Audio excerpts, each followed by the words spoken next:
Alright, y'all, we back in here with another one. We're gonna just start this shit straight up.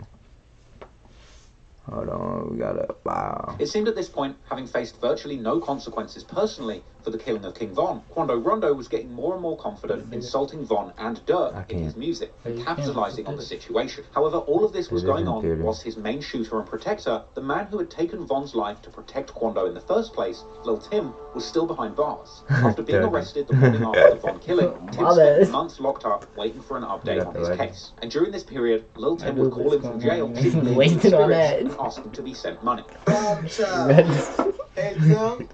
This shit going on. Hey, I talked to my brother yesterday. He told me you have one left.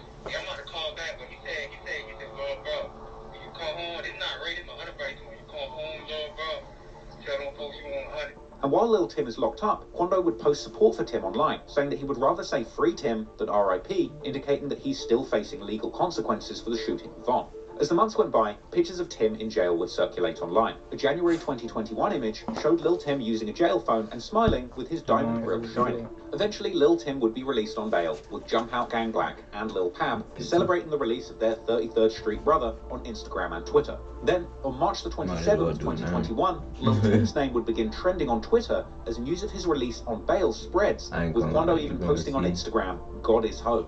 Then later posting a clip of them celebrating by throwing a bunch of cash in the air. However, Tim and Quando's rivals would still be watching their every move, as Lil Durk and Mimo600 would like the picture along with NBA Youngboy's biggest enemy, Fredo Bang. However, this pressure didn't stop Tim from showing his face. Soon after the release, Tim would go live on Instagram, but not saying much. But as time goes by, he would get more and more confident and find subtle ways to disrespect his enemies. For example, the month before King Von was killed, in October 2020, King Von's ex-girlfriend Asian Doll would tweet publicly saying that she only dates killers with 3 bodies or more. Perhaps this was a reference to the fact that when she split up with Von, she allegedly spent time getting close to NBA Youngboy, who just like Von, has a reputation synonymous with killing.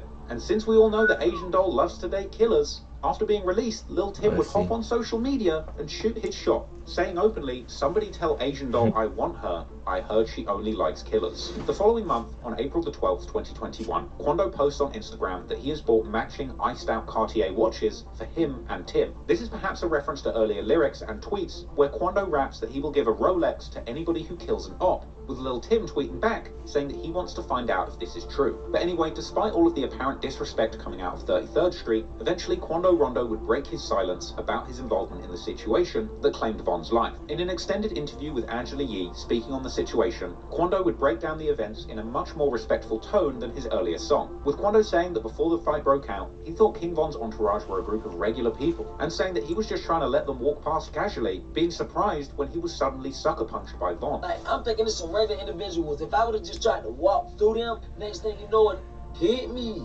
Quando would say that the whole Like, is yeah, an like, out-of-body experience. Like, it's like I had an out-of-body experience. DURK would later He hit his ass hard. He hit his ass hard as hell. Body experience. It's gonna be like an out-of-body experience. Quando would also claim that the moment that Von came over and started the fight, he felt like the devil was coming to get him. Like, it's like the devil was coming to get me. Like, Quando would Yeah, also that boy reiterate hit that Lil him Tim was hard. his day one homie that would protect him from anything.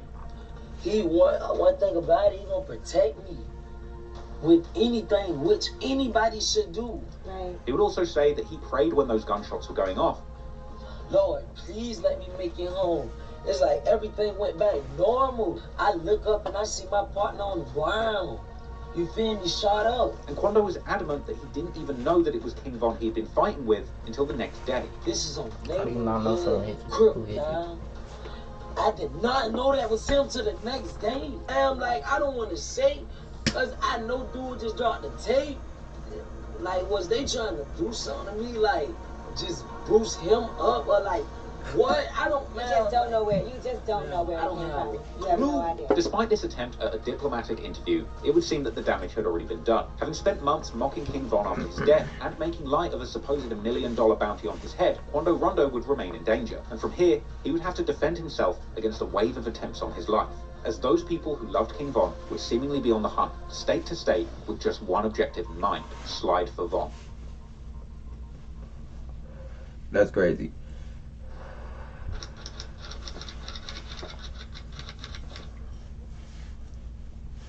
It was close to half a year since that fateful night when King Von lost his life trying to fight Quando Rondo. The moment Quando's close friend Lil Tim pulled the trigger, he set into motion a chain of events that would change their lives forever, with King Von being one of Chicago Drill's most feared killers, as well as a popular rapper. This meant that Quando Rondo, Lil Tim, and everyone around them would have to defend against wave after wave of assassination attempts, all seemingly connected to the slain Chicago rapper. On April the 16th, 2021, Quando Rondo denied being shot at and told the world that he rides in a bulletproof truck. That same month, Quando's latest concert is announced on May the 1st, 2021 in Waycross, Georgia.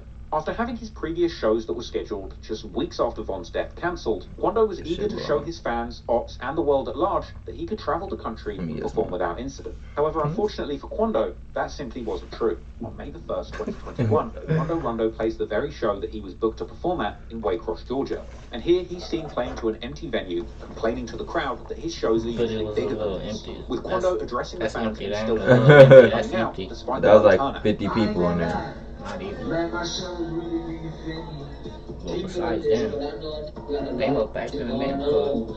You feel me? But I still appreciate everybody who came out. I'm gonna rock this bitch out like it's 10,000 people there. Come on, shit. When these images and clips surfaced, Chicago affiliates of Von and DURK, like Nemo 600, would mock Quando, saying that he must have made a loss on that show. But as the night went on, that show's turnout would be the least of Quando's worries, as him and his entourage would leave the venue after performing, driving to a Circle K gas station just 11 minutes away in the next town of Blackshear. At around 3:20 a.m. after that show, Quando and his team would be in the parking lot of a gas station convenience store in Blackshear, Georgia. Soon after arriving, somebody began to open fire from across the road, with one man allegedly being hit in the hand and ending up in the hospital. Quando Rondo would flee the scene before authorities arrived. According to one report, over 100 bullets were fired at Quando's entourage during this incident. However, members of the public would arrive to the crime scene, beginning to film and posting footage on social media, with the woman filming, telling viewers that she was on the scene of the Quando shooting and saying that people had heard the gunshots from all the way down the street.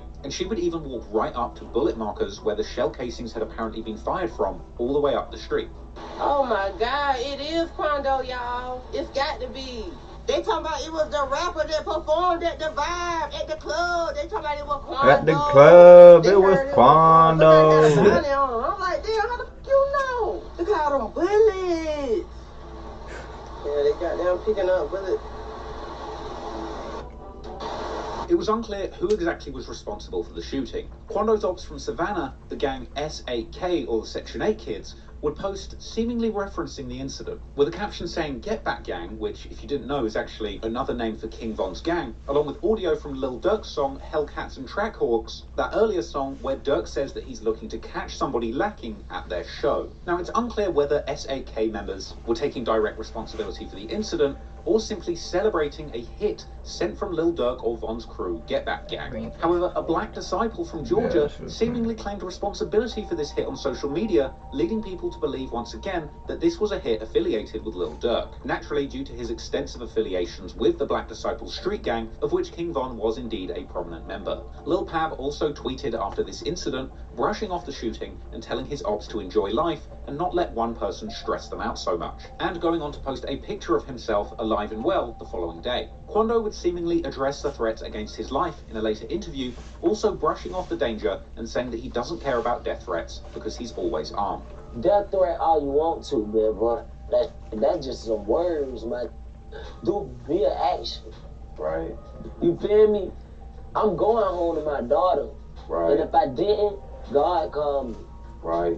But I'm going home to my daughter, but I'm not even the type of person to move without a firearm. Rumours would later circulate that Lil Tim was also injured in this shooting. Now, whether or not that's true, Just because it was you clear have a that Lil gun Tim don't mean suffered nothing. a serious injury, being shot numerous times during the altercation with King Von. A couple of months after that shooting at the gas station, in August 2021, Lil Tim would post a People die sobering with picture guns to all the Instagram, time. revealing that due to his Yeah. gunshot wounds, he's having to use a colostomy bag, but still giving thanks for the fact he's still alive. It's unclear whether or not this injury was from the Waycross shooting, the shootout with King Von, or even a previous shootout in Savannah. But regardless, it was clear that Quando and Lil Tim were continuing to pay the price for this beef with King Von. But that didn't stop Quando from continuing to push his career forward. On May the 7th, 2021, Quando releases his 6th mixtape, Still Taking Risks, his first full-length release since the killing of King Von. And this project would be laced with references to the incident, as well as the consequences. Quando would rap about having a $1 million bounty on his head in the opening track Blue Man. He would also mock King Von on tracks like Red Eye, saying that he's smoking a dead guy and catching homicides with Timmy.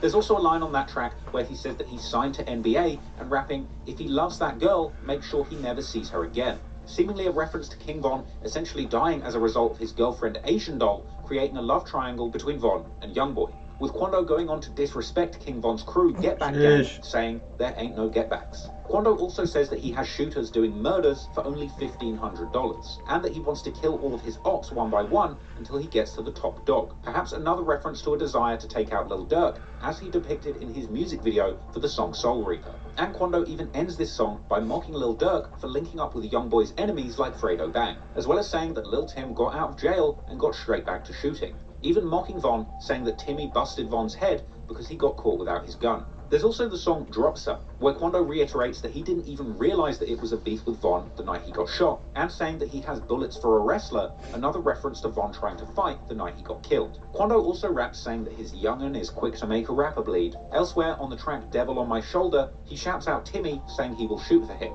But perhaps most notably was the track Purple Baby, the song where Quando extensively disses his dead enemies from Savannah, repeating a chorus that had lyrics saying that he's smoking purple babies, a reference to the gang's 1100 block and VBS, the Villa Boy Soldiers, who rep purple, and specifically the deceased members Heem and Huncho Reese, who lost their lives amid a deadly beef with the Rolling 60s crew, OTM, or Only the Mob, aka Jump Out Gang, this crew that Quando and Tim have been representing all of those years. Quando also references the beef with Lil Durk in the hook of this song, saying that this song is for the ones who put money on his head and that they're going to murk them. A suggestion that Quando and his people are trying to take out the people who are putting money on their heads before they get a chance to kill them. That would be followed up with a lyric saying that they're smoking on their new dead homie, which of course is a reference to Von. The track also had lines about Jump Out Gang jumping out and shooting, as well as a lyric attempting to discredit the street reputation of Chicago gangs, with Quando rapping that his ops think that they're the only killers in America, again referencing the fight with Von, saying that he's not wrestling, just shooting, and even referencing Lil Reese's earlier Twitter beef with him,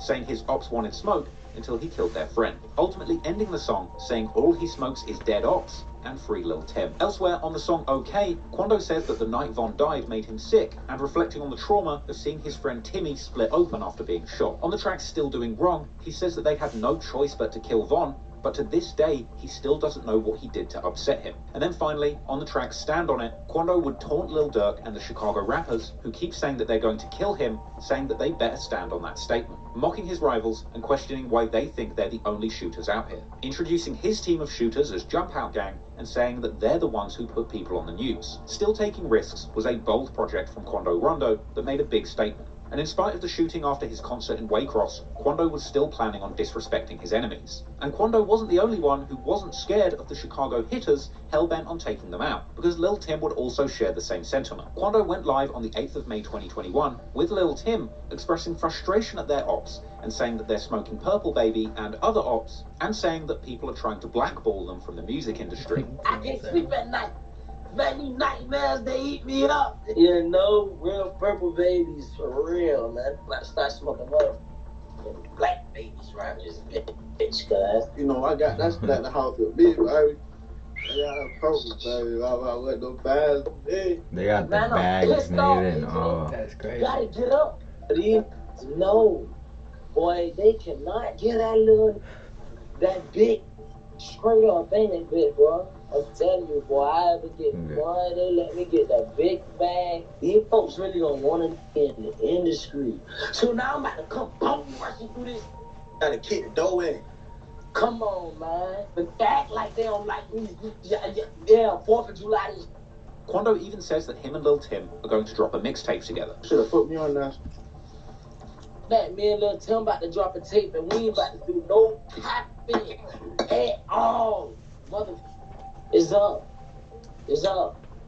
It's up. And it would appear that in the midst of all of the hype surrounding Lil Tim, as he quickly went from unknown street figure to demon slayer who had killed Chicago's most dangerous rapper, he would spot an opportunity to capitalize on it. So Lil Tim would seemingly hit the recording studio too, in an effort to garner more money and fame off of the back of this situation. In June, Lil Tim would be on live previewing his new song, Off the List. I dropped them out.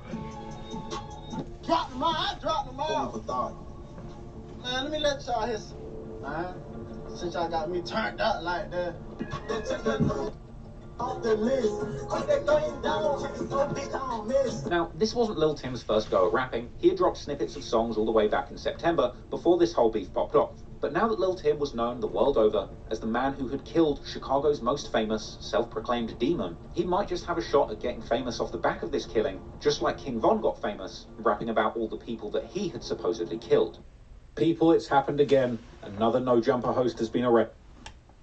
That's insane. Sheesh.